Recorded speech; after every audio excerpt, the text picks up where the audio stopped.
Ja, als erstes ist es mir eine Freude, Lama Heiko wieder begrüßen zu dürfen.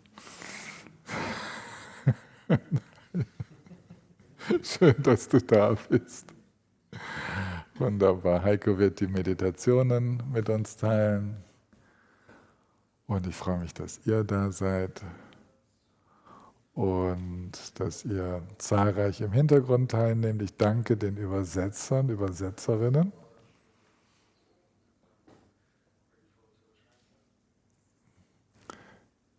Das scheint auch zu klappen, die englische Übersetzung. Und wie sieht es bei der französischen aus, Frank? Wir hören dich nämlich. Wir können gut mithören. French is good. Les Français, les bienvenus. Merci beaucoup d'être là avec nous. Super. J'espère que le groupe va grandir un peu avec le temps.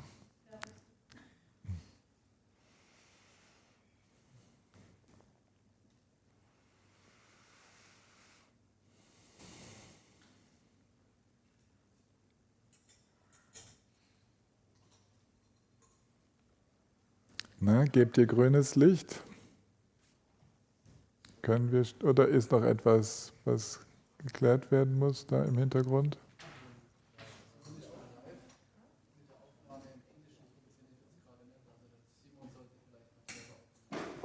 Dann muss der Simon selber aufnehmen, ja, okay.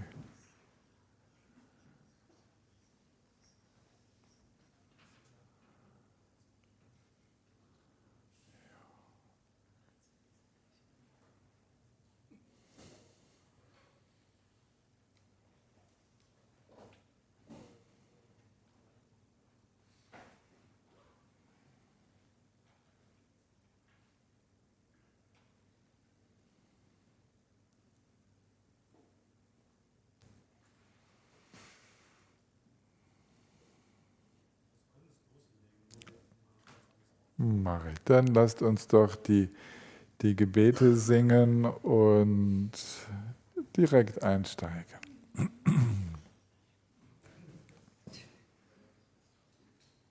Könnt ihr dieses Audio noch ausschalten, dass wir die englische Übersetzung nicht hören? Mhm. Peden savela marem ponchen dagin chivom peden en shunla kaden chempeng gonen jesonte Kuson toging jon saldos sangye chendan sangye janamla janjum padun dane kyam sunji dagi jim so jim pesanamji Jolam penje sangye jompai jo sangye chedan sangye janamla janjom badun dane kyam sunji dangin jinzon jimpesanamji Jolam penje sangye jompai jo sangye chedan sangye janamla janjom badun dane kyab sunji dagi jinson jimpesanamji Jolam penche sangye jompai jo Sem Chen Tam Chen Devan Dan Devin Jun Dan Dem Ban Chun Jin Dan Nan Dan Dan Nan Jin Jun Dan Devan Chun Jin Dan Mem Ban Devan Dam Ban Dam Min Devan Chun Jin Niren Sandan Nidan Draven Tanam Sembola Nempan Junje Sem Chen Tam Jen Devan Deven Yunan Demban Junje Dan Dan Dan Jin Junan Dravan Junje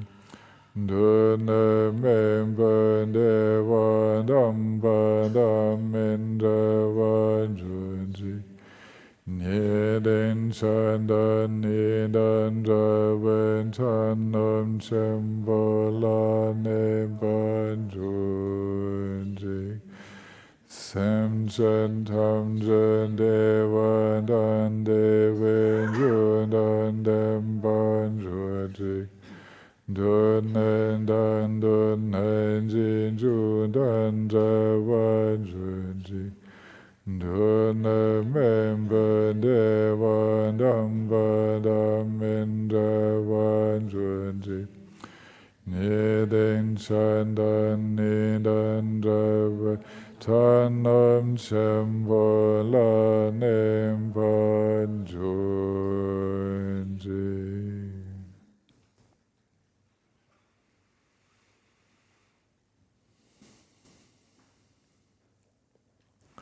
Und wieder sitzen wir hier zusammen und auch auf Entfernung.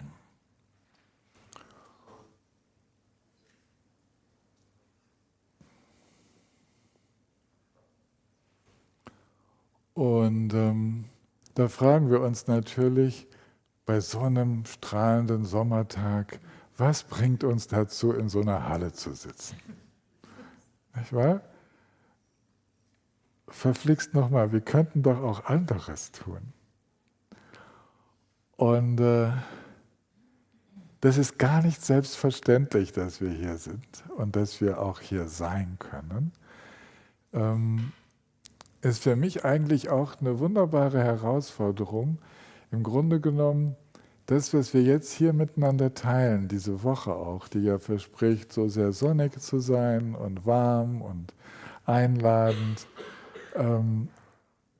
die sollte doch so, so viel Gehalt haben, dass es sich lohnt, in diese Halle zu kommen. Ja. Es ist nicht nur, dass unser Menschenleben insgesamt kostbar ist, sondern Momente, wo wir tief mit uns selbst gehen können und dann auch noch mit anderen Menschen, die sind einfach wirklich kostbar. Und die werden wir versuchen, miteinander zu feiern. Das ist nicht einfach bloß, weil wir routinemäßig einfach Mitte August unseren Kurs, unser Retreat haben, dass wir einfach sagen, okay, machen wir das halt, sondern tatsächlich jeder Moment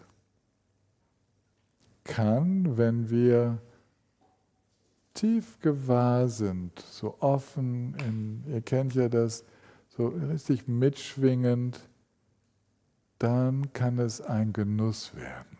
Dann kann es ein Genuss werden, jetzt diese Zeit mit diesen Kontemplationen zu verbringen, zu meditieren, uns auszutauschen.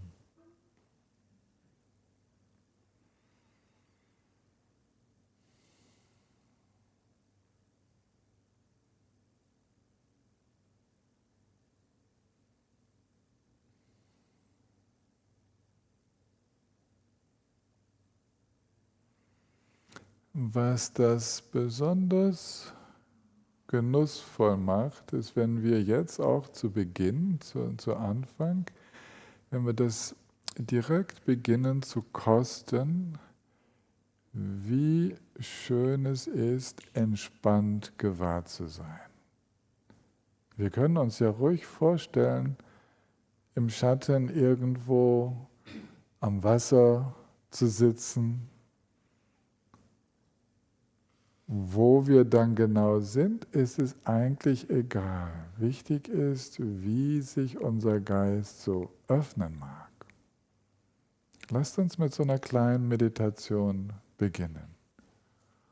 Und fühlt euch frei, euch an einem Bergsee vorzustellen oder wo auch immer es euch gerade hinzieht.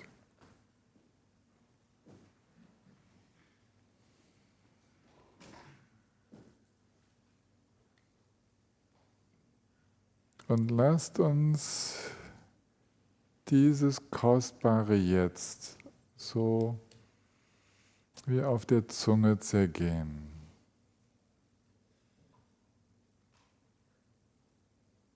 Oder vom Einatmen und Ausatmen her lassen wir es sich ausbreiten in unserem ganzen Körper.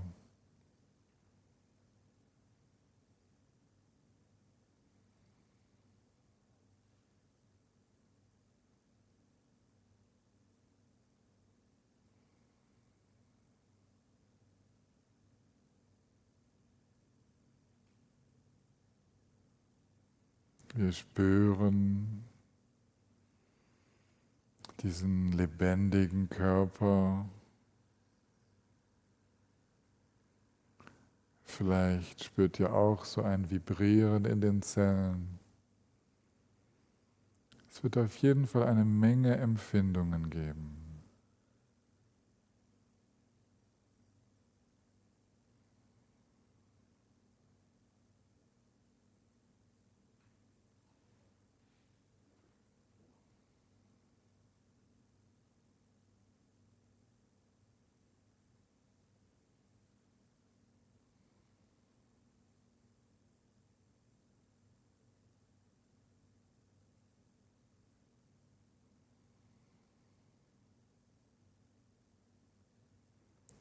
Für diejenigen von euch, die mit offenen Augen meditieren, stellt euch vor, die Mauern und die Decke, die fallen weg und der Raum öffnet sich.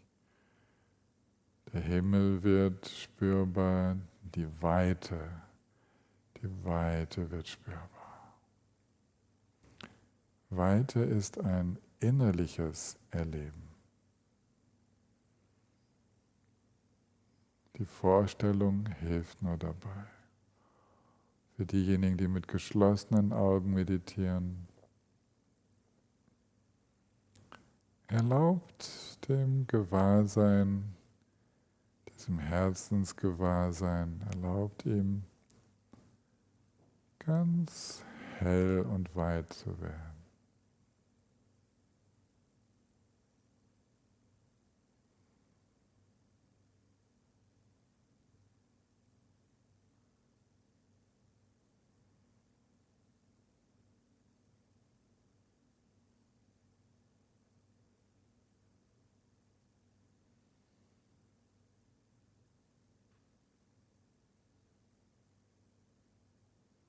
Vom Herzen ausgehend,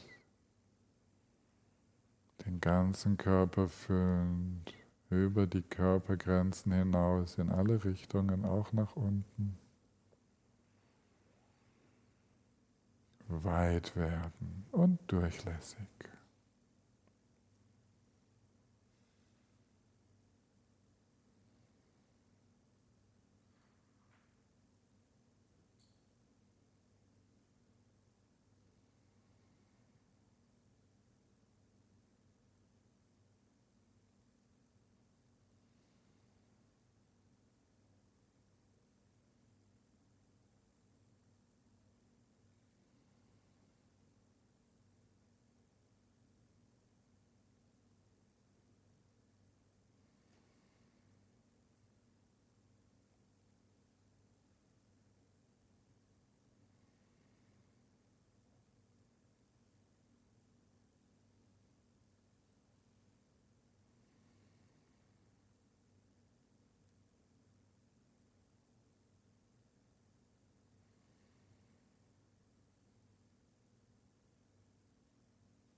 wenn wir so weit werden im Herzen, im Körper, gewahr, lasst es uns immer ganz konkret spüren, sodass wir nicht abstrakt weit werden, sondern es wirklich spüren, wie auch unsere Muskeln weiten, entspannen, unser Blick weitet, wie das Hören weiter wird.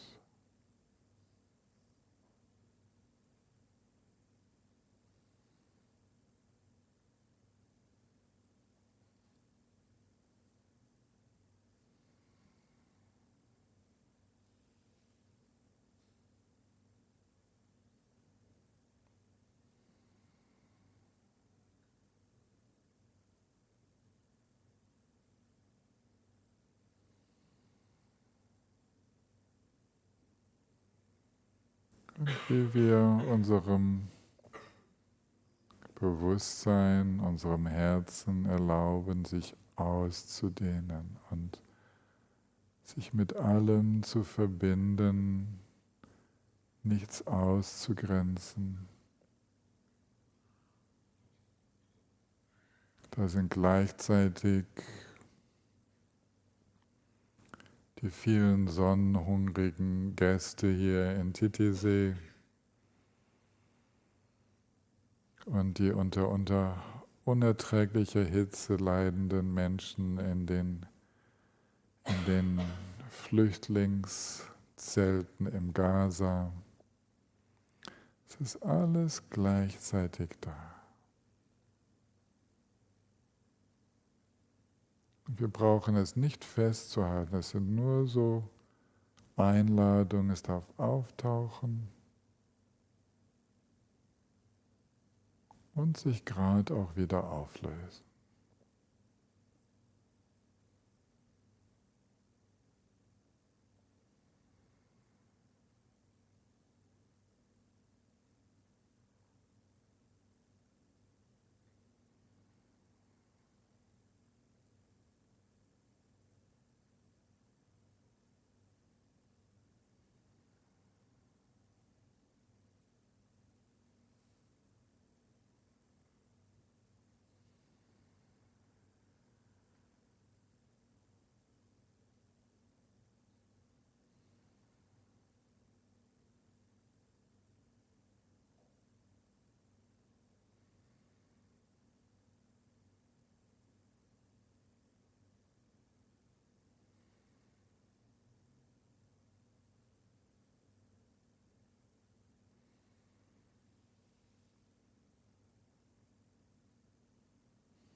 Damit unser Geist, unser Herzensgeist weit werden kann,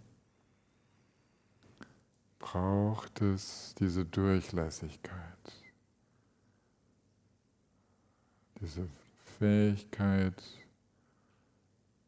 etwas zu spüren, zu denken, zu hören und weit zu bleiben dabei, es auch wieder ziehen zu lassen.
Vielen Dank für diese kleine Einstiegsmeditation zusammen.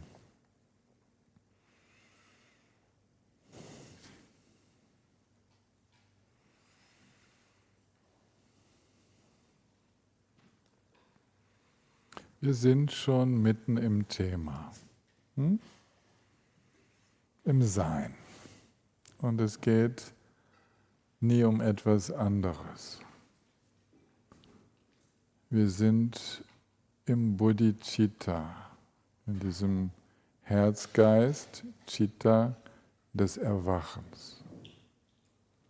Ein weiter, empfindsamer Geist, eine Herzenshaltung, ja, ein wach und eigentlich von Natur aus grenzenlos. Und wenn wir so hören von Meistern, wie Bodhicitta beschrieben wird, dann ist das dieser weite Geist, dieses weite Herz, das Samsara und Nirvana zugleich umarmt, durchdringt, in sich trägt, nichts von all dem ausschließt. Samsara Nirvana, das ist eigentlich Leben mit Greifen, Leben ohne Greifen. Okay? Samsara ist, wenn ein Festhalten stattfindet, und dasselbe Leben ohne dieses Fixieren wollen, dieses sich sträuben gegen das, was ist und einen künstlichen Mittelpunkt kreieren. So. Wenn das alles wegfällt, dann nennt man das Nirvana. Es ist dasselbe Leben. Und Bodhicitta durchdringt, also ist eigentlich die Herzensessenz von Leben. Und zwar, wenn es offen wird, wenn es wach wird. Ja, Bodhi im Sinne von ganz offen, ganz wach, ohne mich selbst in den Mittelpunkt zu stellen.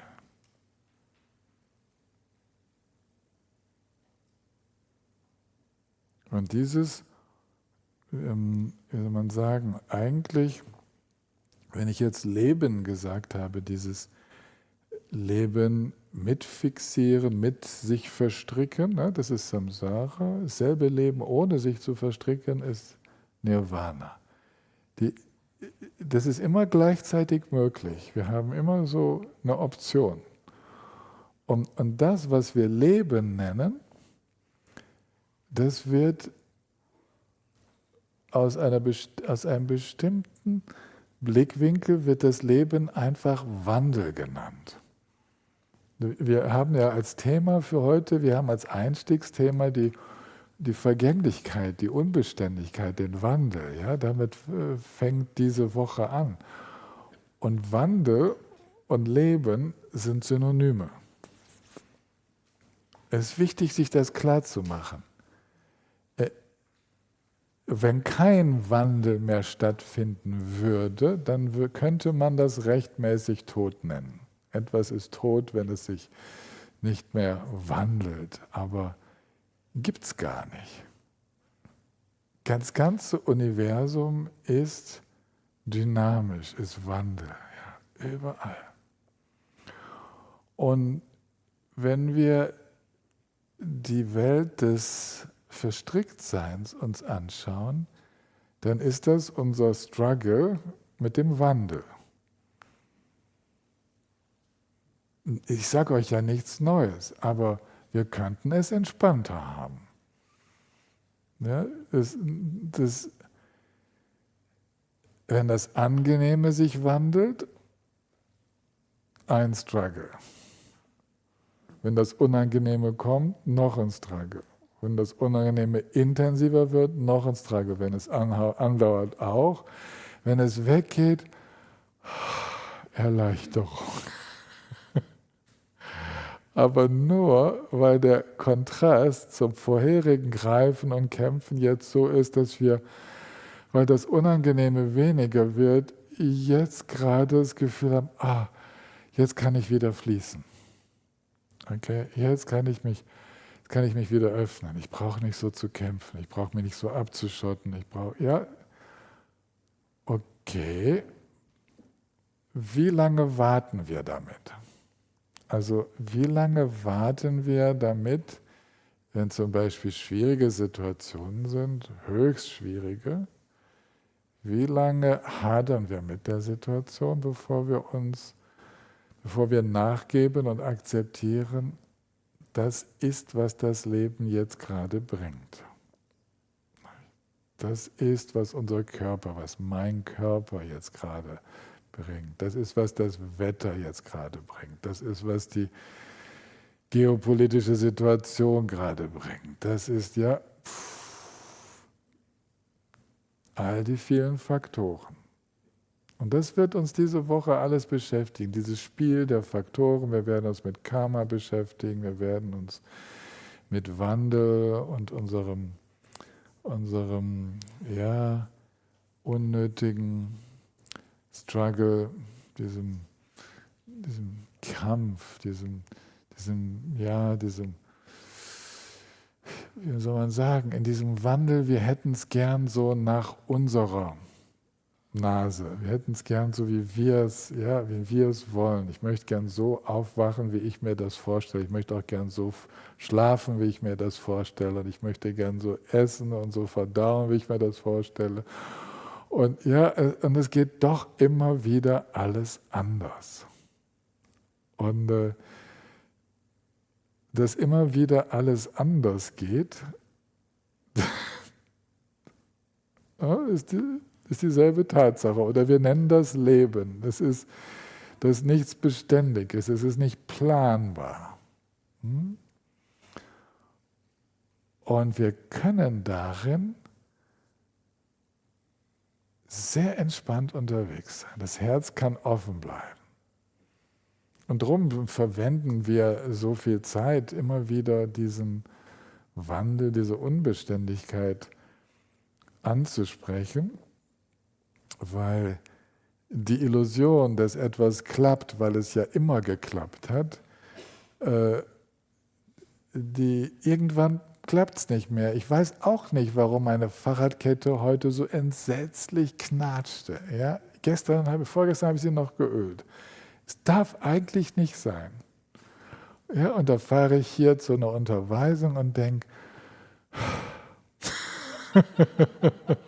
Wandel. Ne? Und. Es sind jetzt so kleine Beispiele. Das Auto, was immer funktioniert, irgendwann, nee, geht gerade nicht. Irgendwas geht nicht.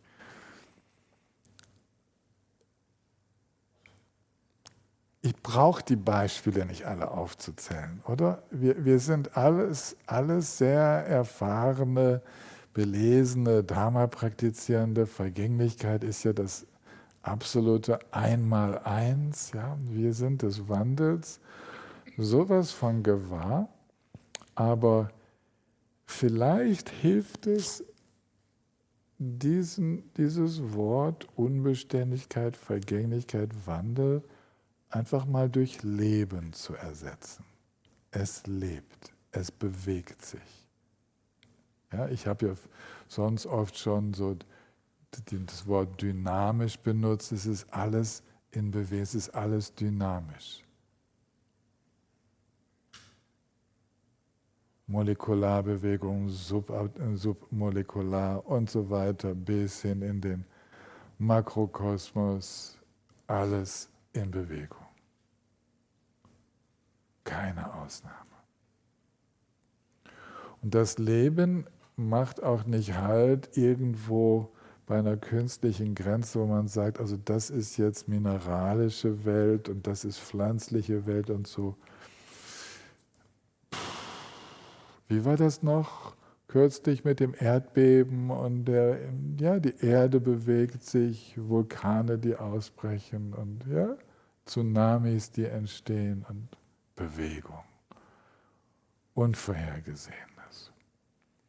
Und das ist so, ich glaube, das ist, wo unsere Reibung entsteht. Es gibt eine Definition für Leid, was ist Leid?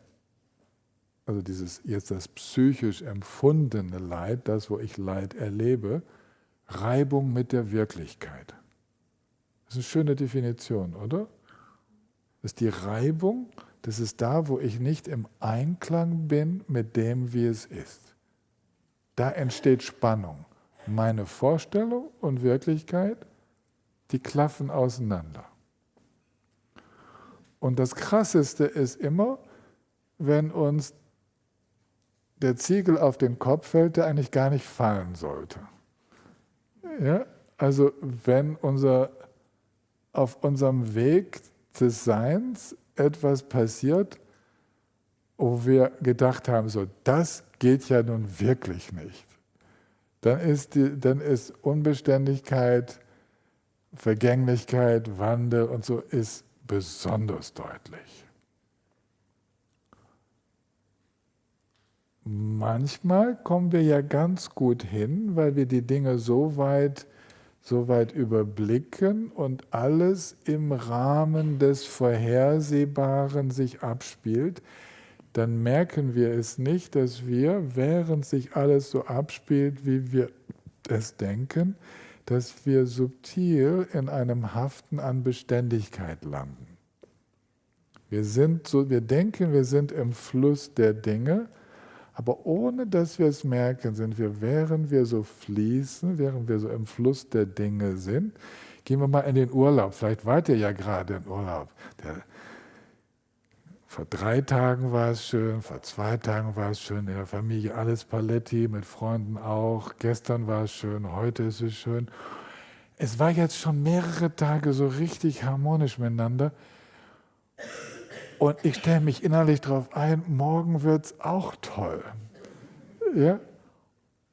Und morgen kommt, aber es passiert dann was anderes. Es kommt was anderes ins Getriebe und dann erlebe ich eine kleine Überraschung. Und diese Überraschung, dass plötzlich Sand ins Getriebe kommt und eigentlich war doch alles toll, aber wieso jetzt? Und diese kleine Überraschung, damit hatte ich nicht gerechnet, dass es nochmal so kommt. Das zeigt mir, wie ich es mir eingerichtet habe, in einer Sicht des Lebens, dass das doch jetzt eigentlich so weitergehen sollte, wenigstens bis zum Ende der Ferien. Ja, also wenigstens bis zum Ende unseres Kurses, so wenigstens so. Keine Ahnung, was wir alles so, wir richten es uns immer wieder, wenn es gerade läuft, so. Wir haben unsere Hausaufgaben gemacht, wir haben uns auf die neue Situation eingelassen, wir haben uns ihr gestellt, wir waren gut im Fluss mit dem Leben und dem Wandel, wir haben uns angepasst. Ne? Ich von euch weiß ich zum Beispiel, ihr habt den Weg hier runter, ihr seid gefahren, ja, und gestern habe ich euch noch auf dem Zoom im Auto gesehen und ihr habt euch den Wandel und jetzt richtet das ein, jetzt kommt ihr hier in Titisee an und jetzt, was machen wir? Wir schrauben unsere Beweglichkeit wieder zurück. Solange wir noch wirklich am Reisen waren wir eingestellt darauf, dass das Leben um uns herum eine Reise ist und dass relativ viel Unvorhergesehenes passieren kann. Dann kommen wir an und das Ankommen muss nicht ein statischer Ort sein, es kann auch ein Ankommen im Reisen sein. Wir denken, es geht so weiter. Und dieses Ankommen im Vertrauten, das ist, wo Mensch einschläft. Ja, das ist, wo die Wachsamkeit, also dieses Gewahrsein nachlässt. Das Herz ist so ein bisschen müde von dieser enormen Anpassungsleistung, immer für so viel offen sein zu müssen und so viele Eindrücke aufnehmen zu müssen. Ich möchte jetzt, dass das Leben doch mal ein bisschen gleicher bleibt. Ja, so. Und da mit dieser Haltung, mit dem Wunsch, dass es ein bisschen gleicher bleibt, bereiten wir das zukünftige Leid vor. Ja? Das ist, wo die Überraschung dann kommt. weil das Leben halt nicht so ist, dass es jemals gleich bleibt. Gleich her, weniger gleich, das sind so, ja, sind so unsere, es wandelt sich ständig und die großen Veränderungen, die bereiten sich natürlich auch vor. Die fallen ja nicht einfach vom Himmel, auch große Veränderungen bereiten sich vor, aber wir kriegen so vieles nicht mit. Zum Beispiel bereiten sich Veränderungen in unseren Beziehungen, bereiten sich ja vor, die kündigen sich ja an, aber weil wir innerlich an dem Bild haften, dass es doch so weitergehen möge, ja, klammern wir das so ein bisschen aus. Wir blenden das aus, was jetzt gerade schon alles sich verändert und schon Anzeichen dessen ist, dass sich auch noch viel mehr verändern kann. Wir könnten nicht alles mitbekommen, aber je wacher wir sind, je fließender wir sind, desto mehr bekommen wir mit. Desto feiner spüren wir, wenn wir es uns einrichten. Wir nennen das dann manchmal, ich möchte zur Ruhe kommen, ja, ich möchte mich sammeln, aber es kann sein, dass wir uns in einer gewissen Unbeweglichkeit sammeln. Also so ein bisschen, dass unsere Sammlung bedeutet, wir sind nicht mehr reisend unterwegs, sondern möchten unser Leben so ein bisschen statischer haben. Und da stellt sich verstärkt dann das ein, was wir mangelndes Gewahrsein nennen, Unwissenheit. Ja, es wird, wir stagnieren ein wenig, die Welt entwickelt sich weiter, die Situationen entwickeln sich weiter und wir kriegen nicht so ganz so viel mit. Und dann sind wir umso überraschter, wenn es uns dann einholt, wenn wir es nicht mehr negieren können, wenn es uns vor die Füße fällt, auf die Füße oder, was weiß ich, es plötzlich zu einem Streit kommt, wo man im Nachhinein sagt, ach, da waren doch schon kleine Zeichen, ich habe das nicht gemerkt, wie ich unzufrieden wurde, wie jemand anders unzufrieden wurde, wie ich nicht und. Ja, also wir waren nicht so ganz gewahr. Jetzt stellt euch vor, ich komme nochmal zurück zu dieser einen Definition von Leid, die Reibung mit der Wirklichkeit. Stellt euch vor, wir nutzen jede Situation, die uns so wach macht, also eigentlich jede Sinneserfahrung ist so ein Wachmacher. Wir nutzen die Erfahrungen, um das immer Neue, das andere zu entdecken.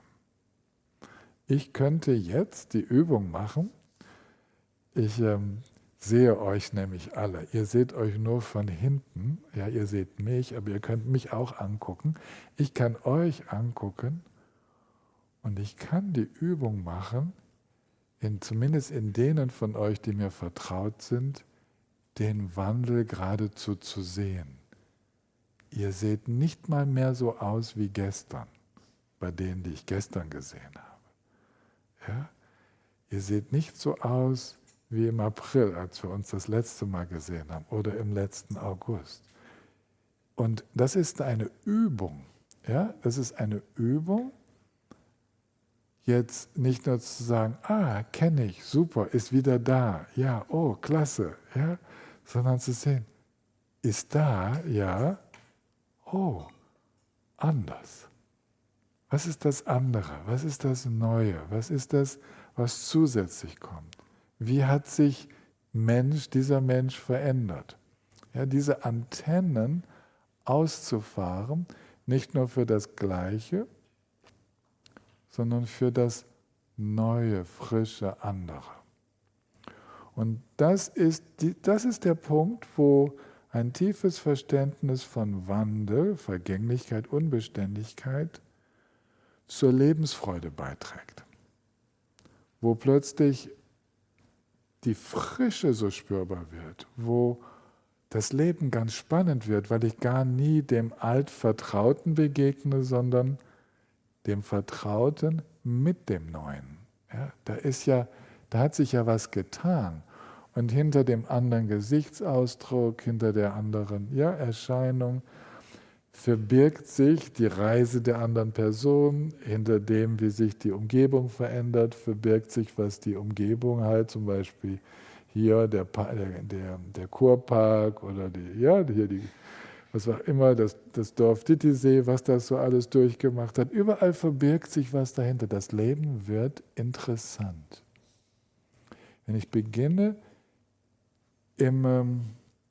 so im Tune zu sein, die Reibung mit der Wirklichkeit zu reduzieren, indem ich mich für die Veränderung öffne und interessiere, dann nimmt es natürlich ab, dass ich völlig baff bin, dass plötzlich sich so eine Veränderung offenbart. Ich bin innerlich darauf vorbereitet. Ich bin darauf eingestellt, dass jeder von uns hier im Saal ein wenig anders ist als bei unserer letzten Begegnung. Und wenn es gestern war. Ein wenig anders. Wir haben schon wieder es haben schon wieder neue Eindrücke in uns gewirkt und wir sind ein wenig anders jetzt unterwegs. Und so, das ist also schon etwas, wo wir, soll man sagen, die Reibung mit der Wirklichkeit deutlich reduzieren. Und jetzt gehen wir noch ein bisschen tiefer, okay? Wir gehen noch ein bisschen tiefer in das Phänomen, was wir Leben nennen. Leben in seiner Dynamik. Dieses Leben, diese Dynamik, so wie ich bis jetzt gesprochen habe, es klingt sehr äußerlich, als ob das Leben ist so da außen, vielleicht auch der eigene Körper, das ist so etwas, was ich wahrnehme, auf das ich mich einstelle. Das hört sich so an wie, ja, ich muss ein bisschen flexibler werden, ein bisschen wacher, ein bisschen interessierter an dem, was da um mich herum so alles los ist. Das ist aber höchstens die halbe Miete. Ja? Worum es geht, ist, noch mehr ins Gespür zu kommen, was mit Wirklichkeit gemeint ist. All das spielt sich im eigenen Geist ab. Das alles sind Erfahrungen in unserem Herzen, in unserem Körper, in unserem Empfinden, ja? Erleben. Aus dem Leben wird Erleben. Wir erleben nicht ein Leben da außen. Es gibt kein Leben da außen und dann das Erleben. Unser Leben ist immer das, was wir erleben. Mein Leben, dein Leben, dein Leben. Das ist das, was wir erleben. Okay? Es ist wunderschön im Deutschen, dass wir dieses Wortspiel machen können. Wunderschön.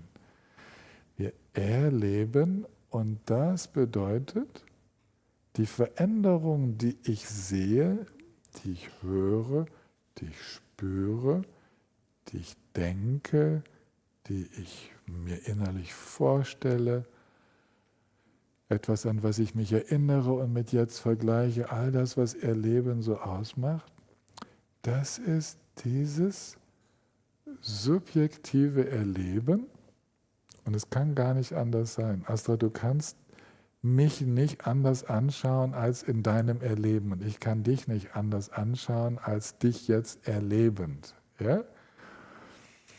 Und für diesen Wandel, dass etwas nicht äußerlich ist, sondern Erleben ist, dass wir auch das Dach da draußen, den Baum da draußen und so, wir können sie nur erleben. Wir können sie sehen. Wenn die Türen offen werden, würden wir vielleicht das Rauschen der Blätter hören können. Wir können es berühren, wir können es könnten sogar schmecken. Wir können über unsere Sinne können wir erleben. Und das ist, was das Leben ist. Das Leben ist Erleben. Wow, okay. Wo ist denn dann die Wirklichkeit? Bisher hat es so geklungen, als ob ich mich so öffnen müsste für ein Leben, was sich halt wandelt und ich muss halt auch ich muss irgendwie wie so genauso schnell und flexibel unterwegs sein, wie das Leben sich auch wandelt. So als ob da zwei getrennte ja, zwei getrennte Prozesse stattfinden würden. Ja, so, da das Leben und hier derjenige, der irgendwie hinterherkommt und sich öffnet. Und wenn er genau auf der Höhe des Lebens ist, ja, wenn Geist genauso schnell ist wie das Leben da draußen, dann ist wahrscheinlich keine Reibung mehr. Aber das ist nicht, wie Wandel funktioniert. Nee. Leben, das ist nicht, dass ein Geist, ein Herz, ein Körper sich etwas anderem sozusagen anpasst, sondern dieses andere ist immer schon ein Erleben. Wenn ich dir ins Gesicht schaue, findet ja schon das Sehen statt. Das Erleben, das findet ja alles statt. Und umgekehrt genauso. Das findet im Sehen, im Hören, im Fühlen. Gibt es nichts etwas, was sich von innen nach außen anpassen müsste. Es findet jetzt gerade statt. Und das, was ich vorhin so einfach erklärt habe, wird jetzt eine Herzensqualität, ganz nuanciert erleben zu können. Nuanciert heißt mit vielen Details, ganz fein zu erleben. Ja? Also nicht das Äußere wie außen zu erleben, sondern innerlich zu erleben, wie fein sich Schwingungen verändern. Zum Beispiel interessant für mich in euren Gesichtern zu sehen, seitdem ich diesen zweiten großen Aspekt angesprochen habe, vom Leben zum Erleben, wie einige von euch hoch interessiert wurden. Bis dahin so, ja, kennen wir, okay, aber jetzt, jetzt wird es spannend, jetzt wird es interessant. Ja, das sagen mir eure Gesichter. Das interpretiere ich in die Gesichter. Ich habe ja keine Ahnung, was ihr wirklich denkt oder wirklich fühlt. Aber das ist genau das Erleben, sich dessen bewusst zu sein, dass alles Leid, was ich erlebe, alles Glück, was ich erlebe, alles Schöne, was ich erlebe und alles nicht so Schöne, vielleicht Grausame oder was ich so erlebe, dass das alles eben Erleben ist. Wir nennen das in der Mahamudra-Sprache, es ist alles Geist. Wir könnten auch sagen, es ist Herz. Ja? Es ist Erleben. Das ist mit Geist gemeint. Definition ist, Geist ist diese Dimension des Seins, also ist unsere Dimension des Seins, wo wir erleben. Geist ist ja Bewusstsein. Ja? Und Bewusstsein bedeutet immer, dass erlebt wird. Also könnt ihr das Wort Erleben als Synonym nehmen für das, was halt Gewahrsein auch bedeutet. Ja? Da findet immer ein Erleben statt. Und dieses Erleben, wenn wir jetzt da die Reibung mit der Wirklichkeit suchen und so, dann werden wir darauf hingewiesen, da kommt richtig viel Reibung rein, richtig viel innerer Clinch, wenn wir im Erleben, in diesem fließenden Erleben, einzelne Einheiten des Erlebens zu Dingen machen, wenn wir sie vergegenständlichen. Mein Problem, meine Partnerin, mein Projekt, mein Körper, der Schmerz. Ja? Überall, wo wir beginnen zu verdinglichen, haben diese Bezeichnungen, die ich jetzt einfach mal so in den Raum geworfen habe, die weisen darauf hin, dass wir im Erleben beginnen, sozusagen Cluster, so Gruppen von Erfahrungen zusammen zu benennen. Diese Gruppe der Erfahrungen, zum Beispiel, die nenne ich meine Beziehung. Ja, das ist diese Gruppe von Erfahrungen und meine Beziehung zu dir ist die Gruppe der Erfahrungen, die wir beide so miteinander geteilt haben. Ja, so, und das mit Erinnerung und so weiter. Und das forme ich so. Und so machen wir das überall, in allen Bereichen. Und das ist ganz gut, um zu kommunizieren, aber es wird heikel, wenn wir bei der Vergegenständlichung bleiben. Dann haben wir nämlich nicht nur eine Beziehung, sondern dann haben wir ein Beziehungsproblem. Dann haben wir eine Geschichte. Und bevor wir nicht die ganze Geschichte gelöst haben, gibt es auch keinen Frieden.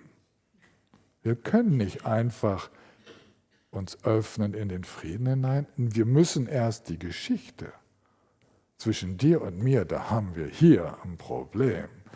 Da müssen wir jetzt mal drüber sprechen. Du und ich, wir sprechen hier drüber. Ja? Ihr ahnt, worüber ich spreche, ihr merkt es gerade, man nennt das die leere Natur des Seins. Darüber spreche ich gerade. Und die Reibung mit der Wirklichkeit ist, zu denken, die Dinge wären real, realer als sie sind. Weil Wirklichkeit bedeutet zwar, dass ständig Wirkungen stattfinden, bedeutet aber auch, dass nie etwas für einen Moment gleich bleibt. Es gibt keine Beziehung, die gleich bleibt, weil weder die eine noch der andere gleich bleibt. Ständiger Wandel, ständige neue Wechselbeziehungen, die Vergangenheit, meine schlimme Kindheit, ja, das können wir endlos mit uns schleifen oder es sein lassen. Wir können uns fürs Neue öffnen und die Frage ist, wie offen bin ich fürs Neue, wenn ich das Alte noch vergegenständliche und mich noch damit identifiziere. Und das alles, und das ist jetzt die tiefere Lehre zum Wandel, zum Leben, was ein Erleben ist, dass alles Leben dynamisch ist. Da gibt es nichts Solides. Und die Abwesenheit von etwas Solidem, das nennt man die leere, nicht fassbare oder geistige Natur allen Erlebens. Ja, dass es nichts gibt, was man sagen kann, und das bleibt für immer so. Ja, gibt es nicht. Und dass es das nicht gibt, diese Abwesenheit, da hat man diesen Begriff der leeren Natur geprägt, ne? Der ja sehr viel benutzt wird, aber wenn wir uns das mal klar machen, es geht eigentlich nur um diese Dynamik. Beschreibt nichts Neues. Von leerer Natur zu sprechen, fügt dem Wandel der dynamischen Natur des Seins nichts zu. Es ist einfach nur, ja, weil es dynamisch ist es halt kein bleibendes Ding und das kann man auch so sagen, es hat keinen fixen Wesenskern, es ist kein fixes Etwas und dem gibt man dann noch diesen zusätzlichen Namen. Okay? Vergänglichkeit, Unbeständigkeit zu realisieren, bedeutet den ganzen Dharma zu realisieren. Es ist alles drin enthalten. Wir werden jetzt eine Pause machen. Und dann spreche ich noch ein bisschen weiter drüber, denn das Anliegen heute in dieser ersten Unterweisung ist, zu zeigen, ist vielleicht ein bisschen vermessen, aber ist so meine Überzeugung, dass in dem, was wir Vergänglichkeit nennen, Unbeständigkeit, der ganze Dharma enthalten ist. Wollen wir uns das nach der Pause doch noch mal ein bisschen näher angucken. Wir sind immer noch nicht fertig. Ja? Das machen wir, weil wir uns ja auch Hallo sagen wollen. Also wir machen normalerweise 20 Minuten Pause. Das machen wir auch jetzt. Um 4:45 geht es weiter.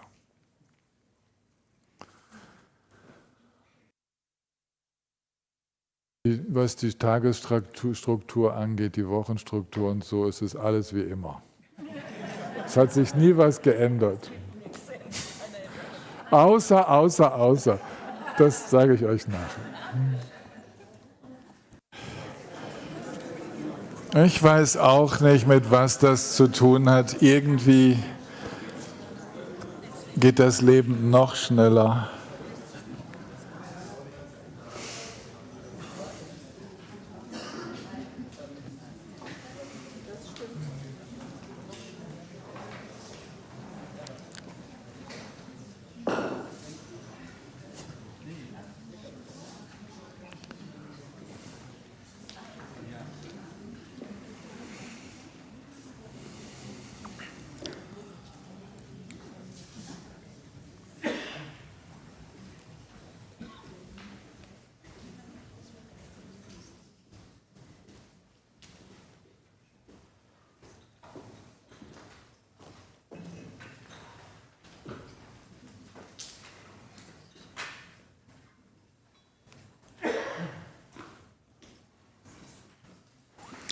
Ja, ich schaue mal hier auf die Zoom-Teilnehmenden. Wenn ihr mich hört, macht doch mal eure Videos an. Ja, großartig, wie man hier so dieses magische Auftauchen von den Gesichtern erleben kann. Unglaublich. Ja, oh ja, ja, ja, ihr seid aber viele. Das ist ja toll. Ich lese natürlich eure Namen, sehe eure Gesichter. Das ist großartig, auch alte Vertraute wiederzusehen, die ich lange nicht gesehen habe. Das ist wunderschön.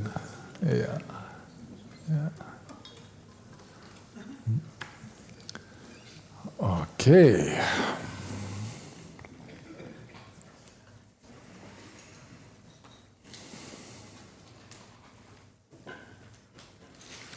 Lasst uns wieder mit einer Meditation beginnen, so wie vorhin. Und da werden die Dinge, die ich so angesprochen habe, uns sicherlich auch ein bisschen begleiten in diese Meditation hinein. Denn ihr wisst ja, Dharma-Grundkurs, klar, es geht mir darum, den Dharma sehr grundlegend und umfassend anzusprechen, aber das Wichtigste ist ja dieses Vernetzen all der isoliert erscheinenden Dharma-Unterweisungen zu spüren, dass es eigentlich doch immer nur eins ist. Und das ist das Hauptanliegen. Ja, nicht viel Wissen anzusammeln, das brauchen wir nicht. Also es geht immer ums Sein. Und wenn wir meditieren, ist das sozusagen ein besonders intensiv gefühltes Sein. Ganz wach.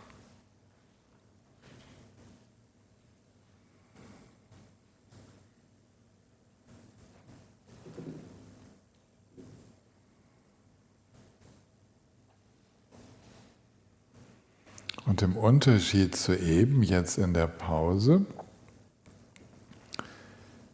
wenn wir das jetzt Meditation nennen, wir können ja vielleicht auch in der Pause meditiert haben, aber da war so viel los. Und jetzt hören wir auf zu wirbeln. Also wir wirbeln selber nicht mehr oder weniger.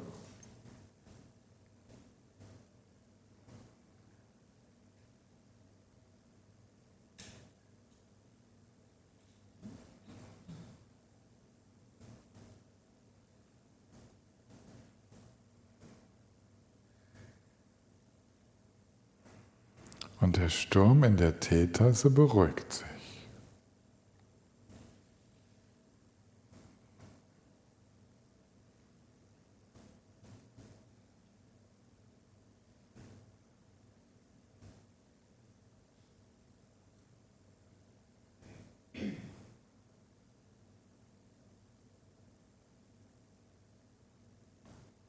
Und die Kunst dabei ist, wach und interessiert im Fühlen, im Erleben zu bleiben, auch wenn es ruhig wird.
Durch die relative Stille bemerken wir die feinere Vergänglichkeit, den feineren Wandel. Oder anders gesagt, diese feine, vibrierende Lebensenergie.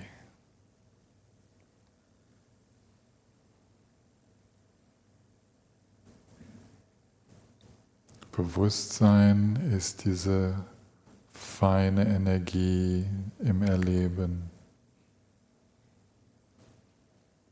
Wir spüren es in dem Bereich, den wir Körper nennen, im Hören, im Sehen.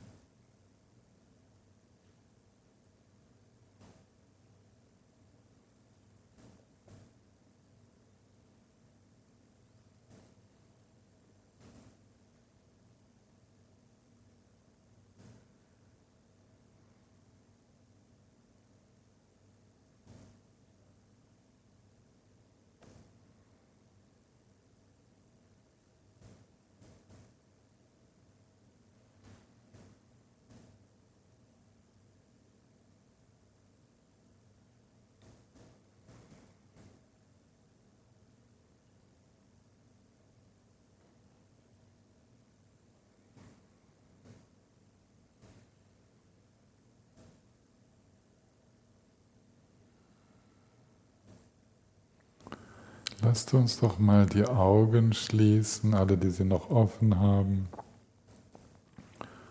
und ganz bewusst so vom Herzen her erleben.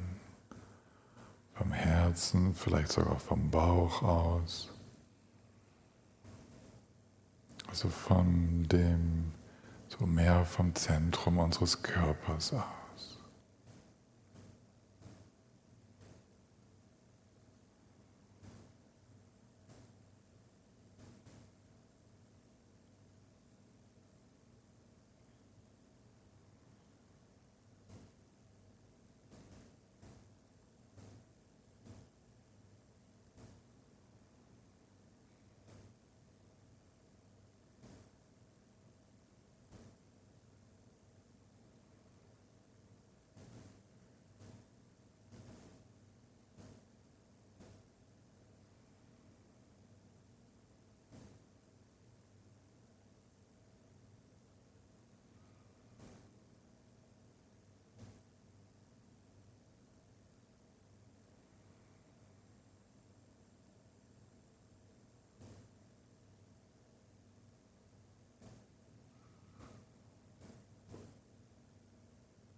Spüren, fühlen.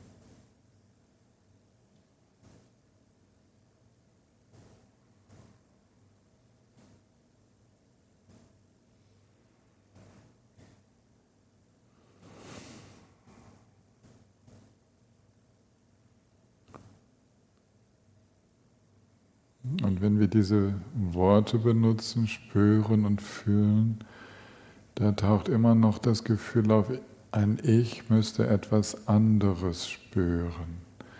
Wenn ich dann Sein benutze, einfach Sein, ja, im Sein aufgehen, das kann noch zusätzlich helfen, nicht mehr so nach außen gerichtet zu spüren.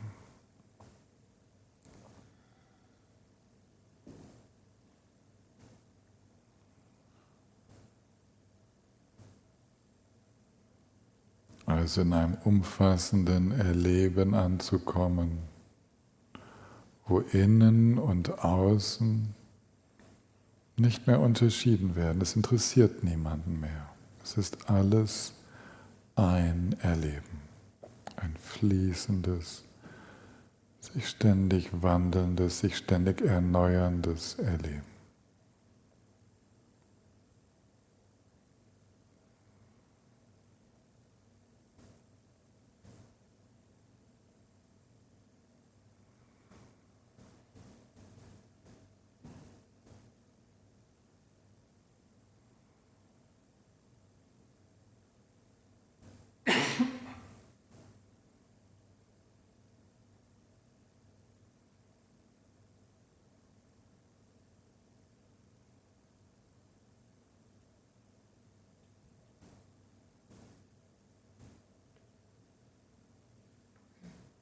wenn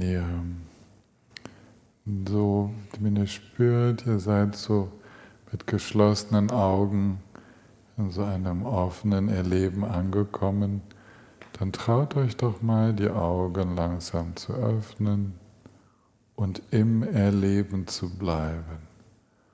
Auch wenn wieder Sehen stattfindet, nicht in einem Sehen zu landen, wo innen und außen so unterschieden werden, sondern wo Sehen einfach Teil des Erlebens ist.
Und in diesem einfachen, fließenden Sein, Erleben, achten wir hin und wieder darauf, dass wir es uns nicht einfach gemütlich einrichten und schon wieder ins Fixieren kommen.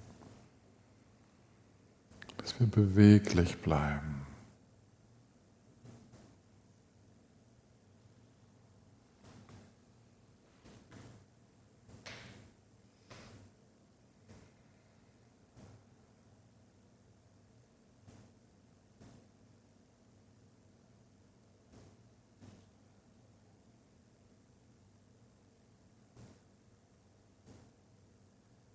Für diejenigen von euch, deren Geist jetzt gerade recht still wird, ist es eine bewegliche Stille.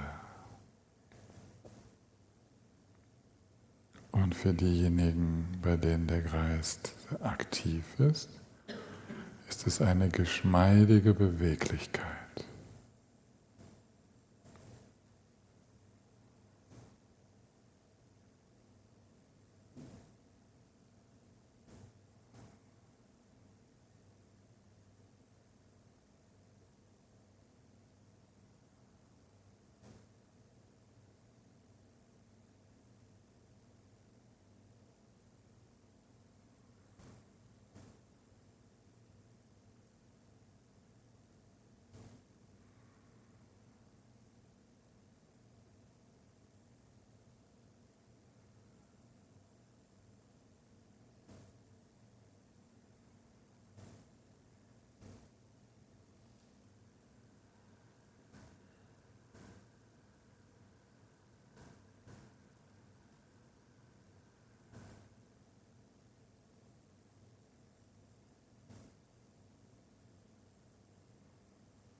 Und zum Abschluss,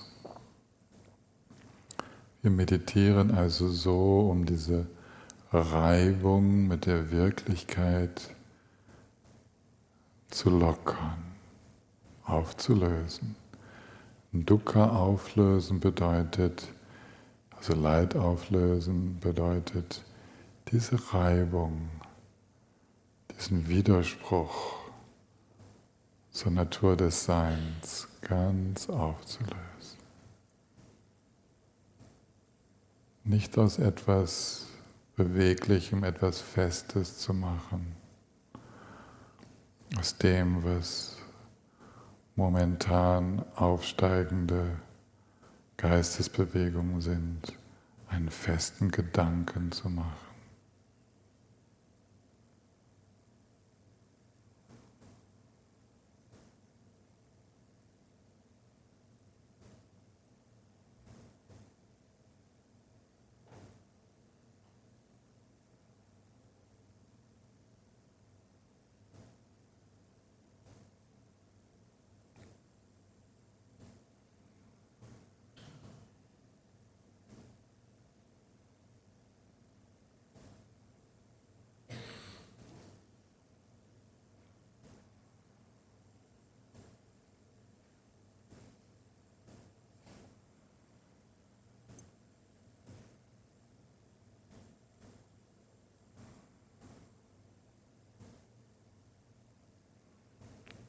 Ganz vielen Dank.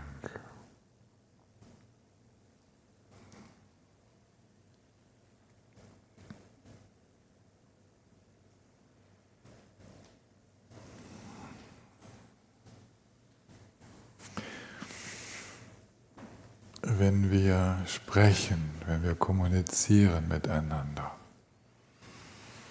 dann müssen wir ein wenig vergegenständlichen. Okay? Wir brauchen ja Worte. Wir benennen, wir müssen beschreiben.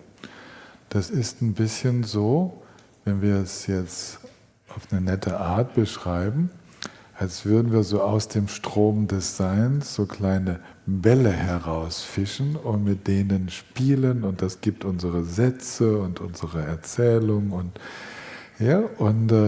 das wird ein bisschen gegenständlicher dadurch, es wird ein bisschen greifbarer. Aber dann ist es wichtig, das, was wir geteilt haben, auch wieder zu befreien. Und das, was wie Bälle erschien, das sind Seifenblasen. Das sind gar keine Bälle, die dann irgendwo verstaut werden können. Die lösen sich wieder so auf. Einfach so. Ja? Wir haben sie vorübergehend, haben wir ein bisschen gespielt. Wir haben ein kleines Schauspiel gemacht. Das ist das Spiel unserer Kommunikation. Wir haben uns sogar Bälle zugeworfen und ja, so vor und zurück. Wir haben in dem Thema uns bewegt und natürlich zum Schluss auf jeden Fall es wieder sich befreien lassen. Es war ein Spiel mit einer gewissen Verdichtung. Da kommt das Dichten auch her, ja? Worte verdichten, das ist Dichtung. Und gute Dichtung verdichtet viel stärker als die herkömmliche Sprache. Ja? Deswegen gibt es dann Gedichte, die sind ganz besonders stark verdichtet und lassen ganz viel spüren. Und dann, wenn ihr das wisst, wenn wir so sprechen miteinander und spielerisch unterwegs sind und so ein bisschen uns unsere Geschichten erzählen, Dinge so ein bisschen verdichten. Und eigentlich geht es doch nur darum, ein Spüren auszulösen. Also ein Erleben im anderen zu ermöglichen, ein Erleben in mir zuzulassen durch die Worte des anderen, dass wir in unserem Strom des Erlebens, aufgrund des Spiels, was wir gerade miteinander machen, dass wir in einen gemeinsamen Raum hineinkommen, in dem dieses Erleben, das ein wenig dem ähnelt, was der andere mir vielleicht erzählen möchte oder was ich erzählen möchte, ja, dass wir in ein Erleben reinkommen, wo wir irgendwie ähnlich unterwegs sind, dass wir uns dann verstanden fühlen. Wenn Kommunikation funktioniert, fühlen wir uns verstanden. Das ist aber nicht, dass wir so eine Kommunikationseinheit hier, so ein Informationsbyte irgendwie rübergebracht hätten und hier, jetzt hast du die Bytes, ja, jetzt hast du hier dein Informationsstück, sondern wir haben gespielt mit Worten und wir wissen, und das ist als Mahamudra-Praktizierende würden wir wissen, dass diese Worte nicht das wirklich erfassen können, was sie beschreiben sollen. Ja? Wenn ich sage Paul, ist Paul nicht beschrieben durch das Wort, aber er wird angedeutet. Ja? Wir beginnen zu spielen. Ja? Und wir treten ein in ein Feld, was durch diese Worte, durch diese Bilder, durch die Klänge und so sich uns eröffnet. Und es geht nur darum, uns zu ermöglichen, miteinander in ein ähnliches Erleben einzutreten. Und wenn wir uns da verstanden haben, so ist das, dann hat es stattgefunden und dann entlassen wir die Brücken des Verständnisses. Worte sind nur solche Brücken des Verständnisses. Auch alle Dharma-Worte sind nur Brücken.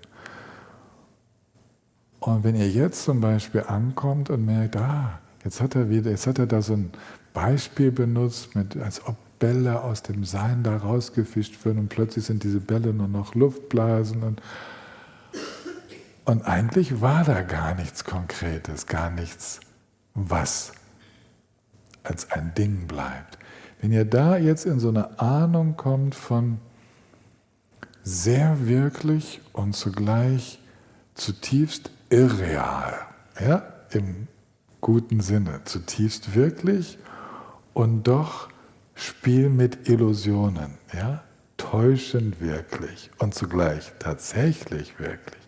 Wer dieses Gefühl kriegt von etwas total Greifbarem, was greifbar erscheint und sich zugleich dem Zugriff entzieht, ja, da kriegt ihr einen Geschmack von dem, was mit leerer Natur gemeint ist. Die leere Natur zu erleben bedeutet dieses nicht Greifbare im Erleben zu spüren, die ganze Zeit, auch beim Kommunizieren, auch während wir sprechen und während wir die bestmöglichen Worte suchen, genau darin zu merken, es ist nur eine Beschreibung, es ist nur ein Hinweisen auf das.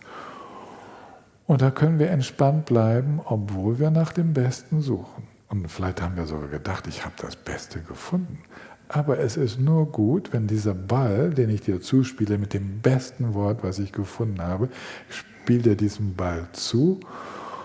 Wenn er bei dir ein Erleben auslöst, was dem dann auch tatsächlich entspricht, dann war es eine gute Brücke. So, ne? Und das heißt, die guten Worte, die guten Brücken, das sind immer nur die Worte, die Brücken, auch im Dharma, die im anderen dann das Erleben auslösen oder ermöglichen, zu dem vorher noch nicht so ein starker Zugang bestanden hat, was sich noch nicht so erschlossen hatte. Und das ist mit diesen Dharma-Worten gemeint. Einfach nur so, hier, nimm mal den Ball, guck mal, spür mal hier, schau mal das, schau mal. Ja, so, um einen Bereich des freieren Erlebens zu eröffnen. Und das ist Bodhicitta. Okay? Dieses Spiel mit dem Herzen gespielt, voller Zuneigung und Interesse, in dem wirklichen Wunsch, einander zu verstehen. Dass dieses Spiel möglichst so stattfindet, dass wir uns wechselseitig verstehen, das ist das relative Bodhicitta. Und es so zu spielen, dass es diesen Raum eröffnet, wo nichts mehr so fixiert wird, so festgemacht wird, wo wir uns nicht in Samsara verbeißen. Ja, das sind die Wege ins letztendliche Bodhicitta, ins Herz des Erwachens. Das Herz des Erwachens ist dieses freie, offene Sein. Manchmal wird es So-Sein genannt, Tathata, und dann heißen die Buddhas Tathagatas.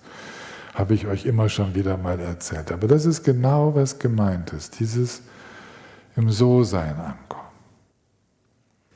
Oder ein anderer Ausdruck für das große Erwachen ist ja Sugata, die in die Freude gegangen sind, die in Sukha angekommen sind. Sukha ist das Gegenteil von Dukkha. Dukkha ist Leid, das Problem von Samsara. Und dieses Sukha, von dem wir hier sprechen, ist, wenn keinerlei Reibung mit der Wirklichkeit mehr da ist. Und das wird als reine Freude beschrieben. Das ist die Leichtigkeit des Seins. Das ist das letztendliche Bodhicitta. Hat alles mit dem Verständnis der dynamischen Natur des Seins zu tun.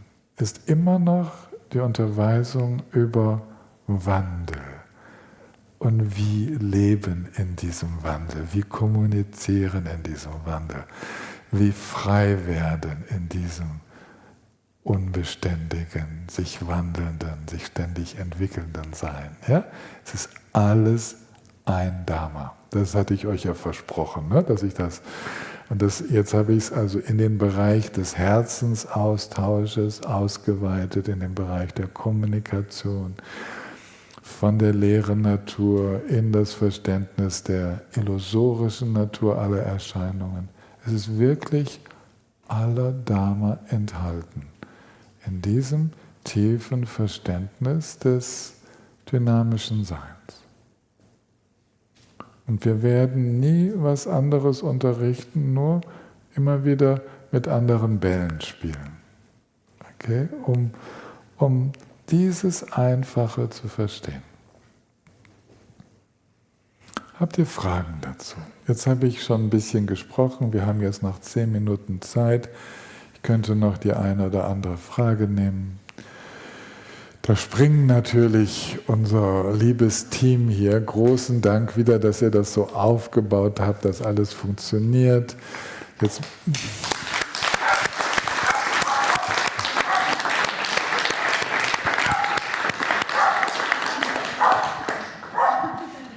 Sie möchte was sagen. Die Kleine ist ganz anders, als ihr Name es sagt. Die heißt Hexe. Ja. Gibt es jemanden, der eine Frage hat? Irgendwie eine Bemerkung zum Sein, zur Unbeständigkeit, wie die Dinge miteinander zusammenhängen? Alle bedient?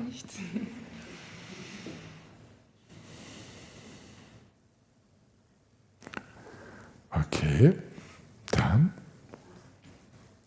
gibt es keine Fragen. Gibt es keine Bemerkung. Ihr seid noch nicht warm gelaufen, ich bin schon warm gelaufen. Ah, okay, du kriegst ein Mikro. Warte, das Mikro kommt zu dir. Denn so können dann auch unsere Zoom-Teilnehmenden dich verstehen.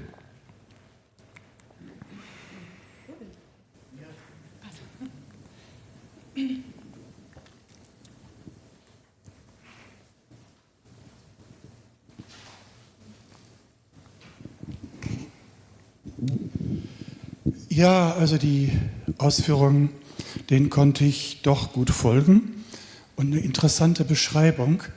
Und trotzdem gibt es andere Menschen, die das völlig anders beschrieben haben, wo es bei mir irgendwie nicht ganz zusammengeht. Zum Beispiel Albert Einstein sagte mal, ein Abend, an dem alle einer Meinung sind, ist für ihn ein verlorener Abend. Könntest du mir den Zusammenhang kurz mal klar machen? Ja, zum Beispiel, du hast gesagt, in dem anderen jetzt ein Verständnis auslösen, dass er das auch vielleicht so versteht, wie ich es gemeint habe, ne? So übereinkommen und dass man eine Ähnlichkeit sieht. Und also manche sagen gerade in dieser Kontroverse und zu erkennen, wenn ich erkenne, der andere ist anders und seine Positionen, die widersprechen meinen, aber die müssen nicht grundsätzlich schlecht sein.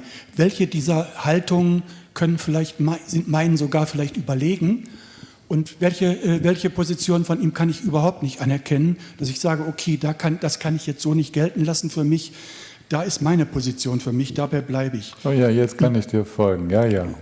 Ja, also und dann sagen manche auch, ein Gespräch, wo ich mich nicht verändert habe, das ist eigentlich ein Gespräch, was umsonst ist. Wenn ich sehen kann, der andere hat andere Positionen und die sind vielleicht meinen sogar überlegen und ich kann meine ganzen Haltungen vielleicht auch überdenken und ergänzen. Ja, das ist jetzt schon ein zweiter Punkt. Aber lass mich die beiden Punkte, die du jetzt ansprichst, ruhig mal aufnehmen. Diese Erfahrung von Einstein mit der Dissonanz, ja, das können wir ständig erleben, weil dieses Spiel mit den Bällen ist nie vollständig. Das heißt, wir kommen an die Grenze dessen, dass das Erleben des anderen immer anders bleiben wird als mein eigenes Erleben. Es gibt nie dasselbe Erleben. Und wer dafür so ein feines Gespür hat, wie ich es jetzt Einstein mal unterstellen möchte, der freut sich geradezu daran, wenn man nicht einfach alles nivelliert und sagt alles gleich, sondern wenn die Unterschiedlichkeit auch ihren Platz hat. Weil diese Unterschiedlichkeit zwischen uns, da können wir kommunizieren, wie wir wollen, ja, die wird bleiben. Und das ist auch bei Meinungen. Ja? Bei Einstein ging es offenbar um die Meinungen, aber das Erleben von dir und mir wird nie gleich sein, egal wie gut wir kommunizieren. Ja? Es ist nur auf einer Ebene, einer ganz grundlegenden Ebene ist es gleich, in diesem nicht Fassbaren, aber die Wellen, das, was wir tatsächlich erleben, wird immer unterschiedlicher. Das ist der erste Punkt. Und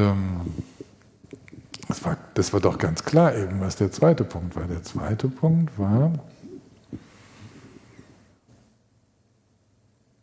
Moment mal, was hattest du nochmal als zweiten Punkt gesagt? Ich hatte den zweiten Punkt ungefähr so, dass es Menschen gibt, die sich freuen, wenn sie nachher ein anderer sind. Genau. Und das ist ja genau die dynamische Natur des Seins auch. Wenn wir in diesem Spiel, stell dir vor, wir würden so in diesem Austausch unverändert bleiben, wie soll denn das möglich sein? Das heißt, Kommunikation ist Teil dessen, was zwischen uns wirkt und hinterlässt uns verändert. Es muss uns verändert hinterlassen. Es wäre so schade, wenn wir so fixiert sind, dass wir immer wieder, und das ist dann so auf dieser oberflächlichen Ebene, immer wieder zum selben zurückkehren und die Kommunikation, die prallt sozusagen an uns ab und es verändert sich nichts. Das wäre geradezu ein besonders starkes Festhalten wieder allen Wandels, der sich eigentlich zeigen müsste. Ja. Okay, dann mal soweit, lasse ich es da mal. Dankeschön. Ja, gut, danke. Das waren jetzt ganz spannende Punkte. Okay. Ist da was in den Chat reingekommen? Der Chat leuchtet hier gerade auf? Oder nee, da ist nichts. Gut, könnt ihr vielleicht schließen den Chat hier bei mir auf dem Bildschirm, wenn da nichts aufleuchtet? Ja, Virak, wir haben noch Zeit. Du wärst dann die Letzte wahrscheinlich. Du kannst eine Frage stellen oder eine Bemerkung machen.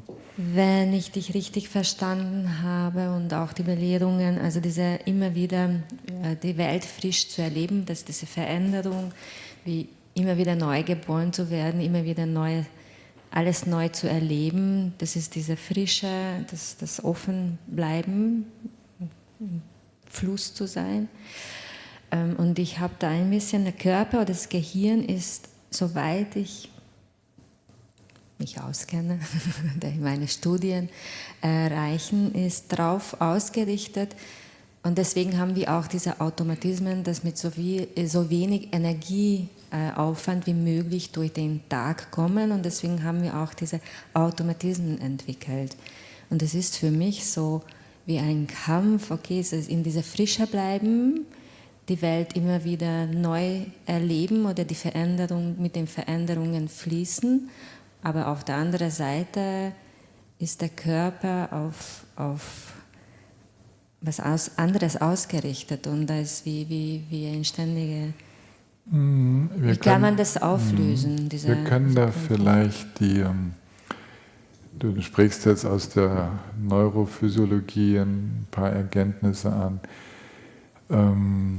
Das eine ist, dass wir unglaublich viel Energie sparen, dadurch, dass wir Prozesse des Lebens automatisiert haben. Das soll auch so sein. Wer möchte denn schon bitte schön drüber nachdenken, wie ich jetzt von hier nach dort gehe und ein Bein vors andere setze? Ja? Oder das Autofahren. Wenn das Autofahren, zum Glück ist es automatisiert und wir können uns noch dabei unterhalten. Zum Glück wird Sprache, die Worte, die wir nutzen, haben wir auch einen hohen Grad an Automatisierung erlebt. Ja, also das ist der Energiesparmodus unseres normalen Seins. Und dieser Energiesparmodus, wenn wir nur den benutzen, dann sind wir in dieser grauen Welt unterwegs, wo alles immer gleich erscheint. Und dann überrascht uns das Leben durch das Neue, durch das, was sich trotz unserer Automatismen verändert und plötzlich fahren wir mit unserem Automatismus voll in die Absperrung rein, weil bisher 10 Jahre bin ich den Weg gefahren, war nie eine Absperrung und jetzt ist da eine. Ja? So, wir müssen uns also auch auf Neues einstellen können und in der Neurophysiologie entspricht dem die bleibende Plastizität unseres Gehirns, was sich bis ins höchste Alter immer noch in der Lage ist, das ist schön, das ist eine Erkenntnis, die noch nicht so alt ist, immer noch in der Lage ist, neue Verbindungen herzustellen, sich auf Neues einzustellen. Also da hast du das andere Element. Und da wir meistens darunter leiden, dass wir zu stark in den Automatismen unterwegs sind und die Dinge so dafür halten, als müssten wir nicht irgendwie ein bisschen mehr wach sein. Deswegen sprechen wir im Dharma stärker über dieses flexibel Werden, das Wachwerden, diese Vergänglichkeit sehen. Wenn du jetzt ein Mensch wärst oder jemand anders ein Mensch, also wenn wir jemanden treffen, der unglaublich in dieser Beweglichkeit ist und sehr erschöpft von dem Gefühl, sich ständig auf alles neu einstellen zu müssen, da würde ich im Gespräch, im Dharma-Gespräch mit dieser Person, würde ich auf die verlässlichen, immer gleichen Qualitäten des Seins sprechen, auf das, was sich immer wiederholt, dass wir ganz viel delegieren können an Prozesse, die auch ohne unser Zutun ablaufen. Ja, da würde ich sozusagen drüber sprechen, über Bodhicitta als den automatischen Piloten und dass wir, ja, und so weiter. Weil Dharma ist immer als Heilmittel gedacht für ein Problem. Und dieses Sprechen über die Frische und den Wandel und so weiter ist ein Heilmittel für unser fixierendes Denken, für unser verdinglichendes Denken. Weil wenn Menschen in einer, könnte vielleicht mal einfach so sagen, in einer Überbeweglichkeit sind und sich darin erschöpfen, wenn es nicht einfach nur sprudelnde Lebenskraft ist, sondern sich erschöpfen, deswegen müssen wir die Stabilität betonen und sagen, und das ist verlässlich und das bleibt relativ gleich und da kannst du abgeben und dort brauchst du nicht immer nachzugucken und da brauchst du dir keine Sorgen zu machen und so. Ja, da würden wir dann also die Dharma-Unterweisung auf andere Aspekte des Seins da ausrichten. Okay? Es ist nämlich schon vorgekommen, dass bei solchen, und das ist schön im Grunde genommen, wenn wir heute damit aufhören, ist ja schon vorgekommen, dass Menschen über diese veränderliche, sehr dynamische Natur des Seins gehört haben und völlig dran verzweifelt sind. Allein das zu hören ist, was für ein Chaos sich da öffnet, was für ein, ja, und dann müssen wir ein bisschen korrigierend eingreifen und sagen, nein, aller Wahrscheinlichkeit sind wir morgen doch noch alle wieder hier im Raum und der Raum dürfte auch noch stehen und vermutlich gibt es TTC morgen auch noch und vermutlich schlägt dein Herz auch noch, gelegentlich gibt es dann mal Ausnahmen. Aber, ja, so. Okay, das ist das Gewichten der Unterweisung. Antwortet dir das ein bisschen? Ja, du nickst? Okay.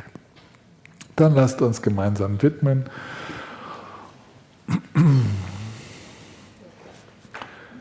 Sunam deye tam je singpanin tam ne nimpen janam pam jenai kenga natim balam tumpayi sipen solen jowa shon jampen pavun jinta kempada kundu zampo de yang de shinten den da kunchin jesu da lom sing Gewan den dan tam jedam tu ngu sangye kosom nempen jen lam dang chöni min chu dem pen jen lam dang gendun mit jen dem pen jen lam ji jin tang o wa man lam jom pa jo.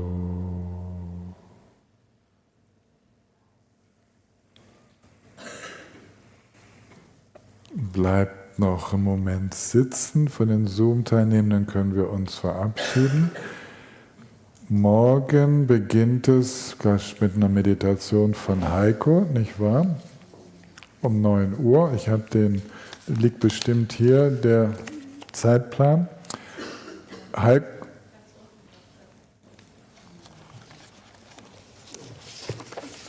Ja. Und wie war das noch mit dem Heiko? Wird auch auf Zoom übertragen, nicht wahr? Aber die Übersetzer haben frei in der Stunde. Wenn Heiko macht es gelegentlich auf Deutsch-Französisch für unsere französische Elitegruppe hier. Die sind die Vertreter unserer französischen Sangha. Es ist super, dass ihr da seid. Ein Glück. Und dann macht der Heiko das gern für euch auch auf zweisprachig. Und ich bin dann wieder um 10 Uhr mit euch. Dann sagen wir euch Tschüss und ich mache noch ein paar Ansagen für die Organisation des Kurses hier im Saal.